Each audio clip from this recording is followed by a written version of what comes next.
बंगाल सरकार पर सीधा सवाल, क्या युवा भत्ता योजना पर बेरोजगारी की सच्चाई ढकी जा रही है? ममता का जहाज सुप्रीम कोर्ट तक उड़कर पहुंच जाता है, लेकिन पीड़ित परिवारों तक नहीं। पश्चिम बंगाल की राजनीति में इस समय सबसे बड़ा मुद्दा बन चुकी युवा भत्ता योजना पर बंगाल सरकार को सीधे निशाने पर ले लिया है। आरोप है कि सरकार रोजगार देने में नाकाम रही है और बेरोजगार युवाओं को मासिक भत्ता देकर असली मुद्दे से ध्यान भटकाने की कोशिश कर रही है। अब विपक्ष का भी कहना है कि राज्य सरकार लगातार रोजगार सृजन के बड़े बड़े दावे करती है, लेकिन जमीनी हालात कुछ और ही कहानी बयां कर रही है। अगर सच में नौकरियां पैदा हुई होती तो लाखों युवाओं को भत्ता लेने के लिए लाइन में खड़ा नहीं होना पड़ता। सरकार द्वारा बेरोजगार युवाओं को हर महीने आर्थिक सहायता देने की घोषणा को बेरोजगारी पर पर्दा डालने की कोशिश बताया जा रहा है।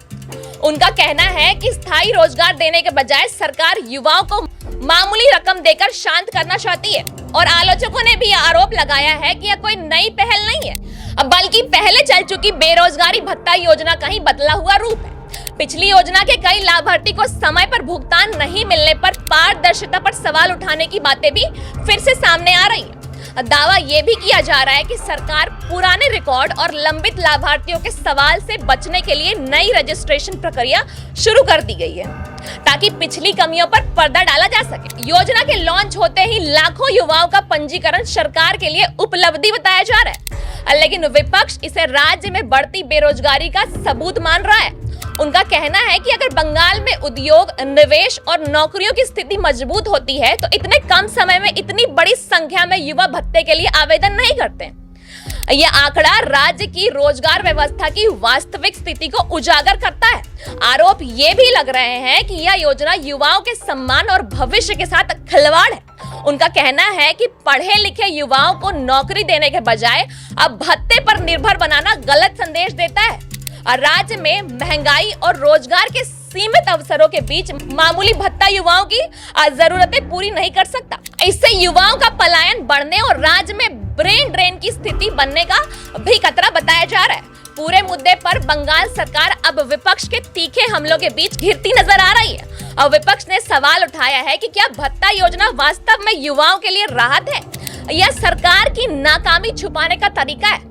अब नजर इस बात पर है कि सरकार इन आरोपों का क्या जवाब देती है और क्या यह योजना सच में युवाओं के भविष्य को बेहतर बना पाएगी या सियासी बहस का एक हिस्सा बनकर रह जाएगी। अब अगर हम बात करें 26 जनवरी 2026 की रात कोलकाता के ईएम बाईपास के पास नजराबाद आनंदपुर क्षेत्र में स्थित 2 सटे हुए गोदाम में भीषण लगी हुई आग की, तो इस आग में कई लोगों की मौत हो गई और कई लोग लापता बताए जा रहे हैं। बचाव और राहत अभियान कई दिनों तक चला। बताया गया कि आग की शुरुआत पुष्पांजलि डेकोरेटर्स के गोदाम से हुई, जो बाद में पास के उस गोदाम तक फैल गई जिसका उपयोग फूड चेन वाव मोमो द्वारा किया जाता था। कई मीडिया संस्थानों ने इस घटना और तारीख की पुष्टि की है। 26 जनवरी की इस घटना को 25 दिन से अधिक समय बीत चुका है, फिर भी ममता बनर्जी अब तक आनंदपुर जाकर शोक संतप्त परिवारों से मिलने नहीं पहुंची है। 17 फरवरी 2026 तक सार्वजनिक शिकायतें और विपक्ष के दावे सामने आए। पूरी और पारदर्शी जांच के बावजूद पीड़ित परिवारों तथा आलोचकों को संतोषजनक उत्तर नहीं मिला। पुलिस ने डेकोरेटर्स के गोदाम के मालिक वाव मोमो के कुछ वरिष्ठ प्रबंधकों को गिरफ्तार किया है। वे अभी हिरासत में हैं, लेकिन इसके बाद कोई विशेष प्रगति सामने नहीं आई है। ऐसा प्रतीत होता है कि कुछ गिरफ्तारियों के बाद मामला ठंडा पड़ गया। अब विशेष रूप से पुलिस ने अब तक वाव मोमो के मालिकों को पूछताछ के लिए नहीं बुलाया। क्या इसका कारण वाव मोमो के सीईओ सागर दरियानी की ममता बनर्जी से निकटता है? त्रासदी के 3 सप्ताह से अधिक समय बाद भी मुख्यमंत्री ने व्यक्तिगत रूप से घटना स्थल का दौरा नहीं किया है और न ही पीड़ित परिवारों से मुलाकात की है।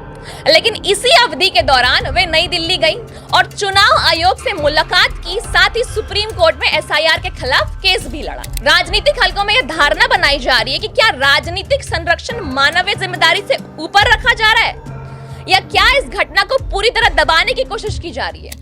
यह दस्तावेज आनंदपुर अग्निकांड से जुड़े घटनाक्रम, जांच की स्थिति और नेतृत्व की जवाबदेही पर केंद्रित प्रमुख बिंदुओं को रेखांकित करता है।